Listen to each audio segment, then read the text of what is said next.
Hello, welcome to another edition of The Front Page on GNAT TV. I'm Andrew McKeever, the managing editor of the Manchester Journal. It's my pleasure to be your host today. It's also my pleasure to have with us here in the studio Mr. Bruce Lisman, who, as many of you know, is a Republican candidate for the Republican Party's nomination for governor. Mr. Lisman, welcome to GNAT. Thank you. Thanks for having me. Good to see you. Great to have you come down here, and thanks for making the time. As many of you may know, Mr. Lisman currently lives in Shelburne, Vermont. He was born and grew up in Burlington, went to public schools there, went on to attend the University of Vermont, graduating in 1969, and from there went on to pursue a career in the financial services industry in New York City, where he stayed until 2008 when he retired from Bear Stearns, an investment firm there. And at that time, he was the manager of a division with 2,300 employees. Since his return to Vermont, he's established a advocacy organization, the Campaign for Vermont, which has made commentaries from time to time on the state of things in the state. And this year has thrown his hat in the ring for the governorship. Mr. Lisman, great to have you with us. Thank you. And I guess the first obvious question is, what prompted you to run? Sounds like you could have had a pretty comfortable retirement, making observations about the state and here, but you've chosen to kind of jump into the ring. And I guess what was the motivation? Yes, well, the motivation really was to take great ideas and turn them into action steps. Campaign for Vermont is an excellent organization that would pose a problem and a solution. And so many people said, I love that work, but go a step further. Let's just go try to get it done. But something else made me think about this in a different way, because I had said at some earlier point that politics are not for me. And I'm no politician. I'm not the usual guy, so I'm not sure that's the usual thing I should be doing. Right. But something did happen. I felt increasingly like this administration was proving to be not competent, and with a predictable outcome that the people don't believe that this administration can get things done. Even if it were that alone, I don't think I would have jumped into this race. I mean, those things happen. Somebody else comes and it'll be better. It's really this notion that the state was heading in the wrong direction, that our government, in my opinion, clearly wasn't listening to the people that I was hearing from every day. People were concerned 5 years ago about the level of property taxes or the state of their community's economy. And now they're angry about their property taxes, and they're more alarmed about what's happening in their communities. This administration, this legislature, are simply not listening to the people. And I thought, well, I think that's my opportunity. Well, one, to reflect their concerns, but two, to offer real solutions. That's why I'm running. Okay. Well, let's start with the economy of the state, which of course is always a perennial issue in virtually every 2-year election cycle here in the state. A lot of folks are feeling the economy is kind of, waffling sideways or kind of not really growing fast enough. Wages are stagnant. I mean, we hear this not just in Vermont, but across the country, particularly in the course of the presidential campaign, that, there's growth, but it's not coming very fast. We've heard the same sort of comment going on here in the state. So if you were elected governor, what steps would you take kind of in the first year of your term to kind of perk up the economy or take steps do you think would move the state in the right direction? Yes, so the economy is exactly at the center of just about any kind of discussion. All the candidates are speaking of it. I think there's something bigger going on. Turn back to specifics. Around us, not based in Montpelier, not started by a politician or even an advocacy group, but around us, there is a coalition that's formed up in the most unorganized but important way that is in support of a stronger economy. It sounds so ordinary, but in fact it hasn't been there in a long time. Everywhere I go, no matter who I speak with, no matter what they do or their perspective on the world around them, and forget political identity or parties, people are saying, you know what we need? We need more jobs. I mean, they're saying it with a sense of passion, and they're saying we need a stronger economy. We're worried. If you speak to a social service person today who's dealing with probably too many clients, if you asked her or him, the answer is going to be, the best thing I can do for my clients is help find them a job or get them the skills to get a job. or to be certain that they've got a stable enough home life in this period of uncertainty so their children are okay. These are things I hear just about everywhere. So what would I do? I can tell you one thing I wouldn't do is tell you that there's one thing or two things to do to turn our economy into something more special. Rather, it's 5 or even 10 things, but you can forget doing economic development ideas unless we get to some basics. So first is we need a predictable budget outcome. Today's predictable outcome is they're going to raise taxes. They don't have a press conference. It just happens. It comes in the mail ever so quietly that your taxes are higher. You can't grow a budget at 5% a year with a 2% economy. So I think the first thing is just have some budget discipline. Slow the rate of growth to 2%. Mm-hmm. Second thing is change the nature of our government. You can get into some fine words and all that, but I think the people who work for our state's government want the opportunity to solve problems in their world and have a day that inches them closer toward those solutions. I think we need to re-engage them, but we need to do something else too. Have real leaders, real managers, and I think we could redirect funds and I think find savings of 1 to 2% a year during the 3 years we need to slow rate of growth. Just for starters, need to do that. And we need to do this with maximum transparency. I don't know what you think, but one thing I've learned yet again is if our government doesn't tell us all, then we're in the dark. And when they tell us a few things, but not all things, we're suspicious of it. So we ought to have a government, the way we run our government, done in the pure bright lights, just like here, so that the people have a chance to say, you know what, they're doing a great job, or you know what, they've missed here. Mm-hmm. And I think that'll re-engage our population as well. And I think third, we need to consider how this coalition that's built up around us can re-engage with what I hope would be a new and energized government. So that's just to start with. Okay. Well, we may get into some more detail on some of that in a moment, but one other area, and kind of related to that first question, is there's been a lot of discussion lately about the state of the southern Vermont economy. Bennington and Windham counties last fall, as you know, there was a commission formed by the state, act of the legislature towards the end of the previous term. Commissioned the study, found demographic trends, workforce trends within the two-county southern tier to be in less than wonderful shape. I'm not sure whether it's within the power of any governor or government or group of politicians to fix things like that, but do you think that southern Vermont itself is sort of a problem area within the state that needs special attention beyond just sort of focusing on the big picture, keeping the growth of the budget to, let's say, 2% or less? Yeah. The quick answer is you and I should be concerned about most of the counties outside of the greater Chittenden County economy. That's an economy that has centered the state's economy for quite a long time, but even more so today as so many of the counties have lost population, gotten older, and lost important businesses that center a commercial center. And I think even in Chittenden County, it's growing at a rate less than the national average. So, congestion on Route 7 in the morning does not take long to get through. And though I'm not longing for congestion, it's sure a proxy of what's going on around us. Anyone who's been stuck in that traffic jam can agree. Yeah, right. So what we need to do is to be aware of the facts. The facts are that for a long time, the Northeast Kingdom was not alone, but was the place we looked to find a stagnant economy, too much poverty, and a declining population base. Today, though, we can say that most of the counties outside of Chittenden County are experiencing either population loss or a loss of those who are in the, I would say, 25 to 45, I'd say the heart of the workforce, are disappearing. And even places like Addison County had flat or slightly down population. So the area, the whole southern, if you will, rim of our state have a similar issue. There, in some cases, town populations are back to levels not seen in 10, 20, 30 or 40 years.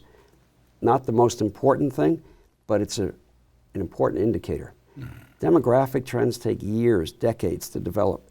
So we hit the demographic iceberg probably 15 years ago. But the results finally are right in front of us. We should pay attention to it, but we shouldn't spend a lot of time focused on the symptoms of trouble, demographics. Let's not offer a reward for people to come here or something silly like that. But we might consider, so how do we enable a stronger economy? Our government, no government is able to pinpoint the winners or losers of the future economy. Most of us can't look into the future. Our government has shown almost no capacity for that. And in any event, what we should be doing is saying, here, there's some characteristics in America and in Vermont. We are very capable of actions which are not quite spontaneous, but we do respond to events and challenges, and we do, as a country and as a state, enjoy solving problems, which is the heart of most businesses that are formed and that are successful over time. And we have the capacity, in our own way, to change our world by letting people like you be an entrepreneur or to do something different that would help our economy just by doing it. If I were governor, one of my little goals that's really important is to free you to do that. Now, getting there, that's another deal, but I've got half a dozen ideas that I think will enable growth. They lack the full charge of a giant headline. We're going to put more wind towers to create more jobs. Rather, we're going to do really hard work that would enable people who want to work here, want to live here, and employ others here will find this to be the most attractive place they can find. Okay. Turning to education for a moment, Act 46, as you know, has sort of generated a fair amount of controversy across the state, and down here is no exception. The broad intent of the bill is to force school districts to consolidate and get together, integrate their operations a little bit better, and I guess with the long-term idea of saving some money. In addition to this, the controversial spending cap provision that also has caused a bit of heartburn here and there. That's well put. I guess I just wondered, are you a fan of Act 46 and the general intent of that legislation, or if you were governor, would you attempt to move the education picture in a different direction? Act 46 is really one of the worst pieces of legislation. It's not going to go in the Hall of Fame of really bad ideas, but it's darn close to it, and I'll tell you why. Think about this. As I said at the beginning, for the last 6 years, but longer probably, people have been saying my property taxes are too high and keep growing. Nothing else around me is growing except my property taxes, and I know there are less kids in the school. They've been saying this for years. A long time, yeah. Years. In response, this governor and this legislature took $24 million out of the education fund to plug a hole in the general fund budget in 2011 or 2012. That's remarkable. Those are called 10 years or something. I can't hear you, even if you're speaking at me. And so in response to those complaints, they moved money out of the education fund, which would set in motion a chain reaction of much higher property taxes. That's like breaking your leg and giving you a crutch and you thanking me for it. It's a bizarre outcome. Taxes went up more. People got angrier. We had the revolt of 2 or 3 years ago, school budgets. In response to that, without doing enough research, without having a conceptual framework for what we might want to accomplish, they passed Act 46, which would consolidate more power in Montpelier at the expense of local voters, who are the ones who have been suffering, I might add, without mention of children and the outcome of education for them. Forget that, I guess.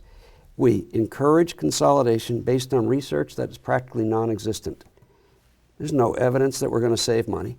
There's no evidence that outcomes for kids, by the way, the important part of the equation, is going to be better. So we pass it hurriedly. A year later, back in the legislature again, they're tweaking away at it. Get rid of the damn thing. It doesn't work. It's not going to work. It's only going to cause a greater perversion in our system. You're taking a very complex system that hardly anybody understands, imposing on it the weirdest piece of legislation you've seen in a while, making this very difficult to comprehend. Go the other way. If I trust you, I don't know you, but I'm sure if given the facts, you can make the right decision as a voter. And all of us collectively generally will make the right decision. How about giving us a chance to determine what our taxes should be and based on what our budget should be? It should flow to our vote with that budget to our property taxes. And we can still come up with a system to comply with this notion that we need to provide, which I believe in, equal opportunity for all kids. If I empower you at a local level, you'll make the right decision. If I empower Montpelier, I don't think they can. Well, that sounds in what your real concern is about Act 60 and Act 68 that established a statewide property tax and kind of removed the local control that a lot of folks care about from the districts and the towns. I mean, pre-Act 60, voters would go to town meeting, vote a school budget in, for example, leave with a tax rate. But that's doesn't not work so bad. Yeah, well, To actually know the impact of what you just did. I'm sure there are many folks that think that's great, but you know, ever since 1997, 98, we've had Act 60 and a statewide property tax. That whole situation has been blurred a lot. Folks go to town meeting, vote a school budget, but you know, you can't say, well, your tax rate's going to be $1 or whatever. In most town meetings, they can't even tell you the outcome of voting yes for their budget. Can't possibly tell you what it means to you. Right. It's a huge disconnect. So are you, I guess I'm just wondering, do you think that the real answer is to overturn Act 60, 68? No. Well, 60 and 68 were reflective of a senior court's ruling that children deserve equal opportunity based on the funding resources of their region, if you will. And so what we did was we moved to a statewide property tax, and in doing so, actually accomplished the goals of providing equal opportunity. What I'm saying is, like all good ideas that aren't occasionally recalibrated, good ideas turn into wretched excess. And the excess of this is, in our effort to accomplish that, we've created a tax system with its own language, its own arithmetic, done by a handful of people within an agency that so far doesn't do a lot of disclosing. I'm saying something else. Keep the basic notion that our children, no matter where they're raised in Vermont, deserve an equal opportunity, though we ought to look at the outcomes to make sure that happens, which is not happening today. And then we ought, Andrew, what we really should say is, let's keep the notion of equal opportunity, but go a step in a slightly different direction. Let's find a way to ensure that while reinstating your ability to make a decision at a local level that impacts in some dramatic fashion what you're going to pay. My own view is Vermonters are remarkably generous about the next generation. So my kids are done. Let's say you're 25 years old with 2 kids. I believe I should share in the cost of that. I'm fine with that, but let's do it in the right way. Okay. Well, I'm sure that whole discussion will go on for quite a long time. It's already gone on for quite a long time, but I wanted to get to a couple of things, specific points. You alluded to a few of them in one of your earlier answers, and also sent an opinion piece that we actually printed in this week's journal. Thank you. But I thought there were some interesting points here, and in the time we have left, I thought maybe we could hit a few of these here, just to kind of drill down to how these would happen. One, limit the growth of state spending to 2% per year for the next 3 to 4 years. We must bring spending in line with revenues. I mean, that's an idea that I think probably a lot of people could embrace. Even the hard part is how do we do it? Yeah, even the governor talks about it, but he doesn't do it. Right. The legislature goes home and says, we worked so hard at it. Right. They didn't do it. I'm just proposing that we actually do that. Okay, so basically, I mean, what happens though when trying to get into that 2% level involves trimming some agency? Let's pick the Department of Children and Families, DCF, which is in the news a lot. They want a budget of X million, and to keep under 2% means they're only going to get X minus something. Yeah, well, maybe that's the wrong way of looking at it. Maybe you could find any department that we think has an urgent need to invest more. And by the way, the state has some obligations to invest a lot in the cleanup of Lake Champlain and waterways generally. And also we have an opiate addiction that needs, frankly, a lot of people working, which means a lot of money. So let's just say that some we need real investments in certain areas. DCF might be one where we need to invest more. I'm not suggesting we disinvest. I'm merely suggesting that with good managers and with a firm view of the future about where we need to spend more money, we could find a way to bring the rate of growth down. The current budget, as proposed, is increasing by 3 or 3.5%, which sounds great, except last year's budget initially was only 3.5 or 4%, but with the mid-season adjustment is probably 5.5%. So let's be honest. Let's not say we're going to make a mid-season adjustment and not tell anybody what it means. Saying logic says we should do that. We have to measure off compassion and our need to be practical, but in Vermont, we've been doing that for 200 years. Let's keep on doing it. One other point you have in here is about Medicaid. You suggest that we should conduct an audit of the Medicaid program to Yes. ensure eligibility standards are met and that we are in compliance with state and federal requirements. I mean, Medicaid seems to have undergone a rather large explosion of people who are qualified for it in the wake of Obamacare was one thing, but Yeah, sure. but there's more people in Vermont, I guess, eligible for it now. Last year, Governor Shumlin proposed a 0.7% payroll tax to help finance that. Sure. I'm going to take a wild guess and say you probably thought that was not a great idea, but Well, among the top 10 worst ideas you've heard. but what would you do then if not a payroll tax? How would sure. we finance the greater cost that Medicaid is? I'll ask you a question in turn. So Okay. you want to do the right thing and expand Medicaid enrollment, but don't have a plan to pay for it. I would say, who would do that? Who exactly would do that? Which is exactly what we did. Good intention, crummy outcome. So the consequence to those who pay for their own insurance in the private market, in part, is to raise the cost. When we talk about rising healthcare costs, we're actually talking about rising cost of insurance, because healthcare costs are only growing at 2 to 4% a year. It might accelerate again, but 2 to 4% for the last 3 or 4 years. So you're talking about higher insurance penalties or premiums. Medicaid is part of that. The reason why I think we should audit is, well, they don't know if everybody is eligible, those who are in there. So that's not part of the Healthcare Connect yet. They'll work on that next year, I guess, just to be facetious. But there's more to this. We also want to know the nature of that population. We'd like to know whether they're better for being in Medicaid than they were outside of the system, whether the access to care is at least equal to, or if not better. And because not only do we sometimes think we're a huge country here, we talk in those terms of big populations. When we're a small state, we can do the work to find out who's in the Medicaid package and what are their real needs. I think having done this, we need to go back and say, all right, who should be in it and who shouldn't. It's a simple thing, and then get on with how do we come up with a program that actually pays for this. We're not the only state to struggle with it, but we're one of the few states to make proposals that were non-starters. In my opinion, this administration should have had a plan, but they didn't, obviously. I mean, breakout tickets and a payroll tax. That was the plan. Right. Oh yeah. You forgot. Oh, you forgot the breakout tickets. You'd never heard of those I recall until you. them, Yes, right. right. Well, related to that, Vermont Health Connect has been a very controversial organization or idea that the Shumlin administration embraced.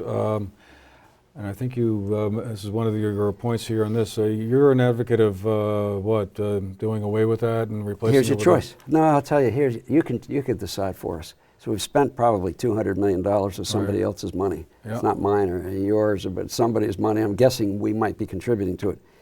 You could spend another 100 and not necessarily have a system that works, or even works as well as it ought to. And by now we would be probably upgraded 2 or 3 times, which clearly isn't happening. Would you vote to increase it by, say, $50 or $100 million over the next couple of years in hopes that it might work? At what point do we say the people deserve better? For those of us who are in that system and call in to find out what happened to the invoice, or whether the bill was paid, or where's the identity card, or I just changed my address, and you're now speaking to people, not punching it in. The outcome is mean, and it's just not a fun outcome. So I say let's scrap it. Let's get rid of the mandate, by the way. You don't have to go into it. You can get your insurance anyway. Would you replace it with the federal system? I mean, Yeah, in a heartbeat. Okay. There's a cost to doing it. There's clearly a cost to doing it. There's a time sink and we won't recover much from $200 million, I think, spent, but they're always usable pieces. Right. At some point, just stop digging. Yes, actually, I could have said that, just ended it right there.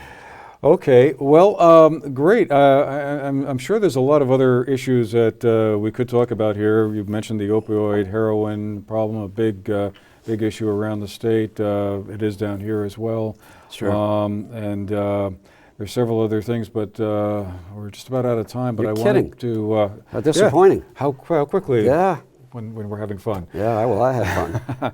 Anyway, once again, Mr. Lisman, thank you very much for making the trip down here to be with us today and share your views on the issues. And good luck in the primary when Thanks we so get to much. that. And Yeah. thank you for being here. Thanks for having me. And thanks to all of you for watching as well. This has been the Front Page on GNAT TV. I'm Andrew McKeever, Managing Editor of the Manchester Journal. It's been my pleasure to be with you today, and we'll see you the next time. Thanks again.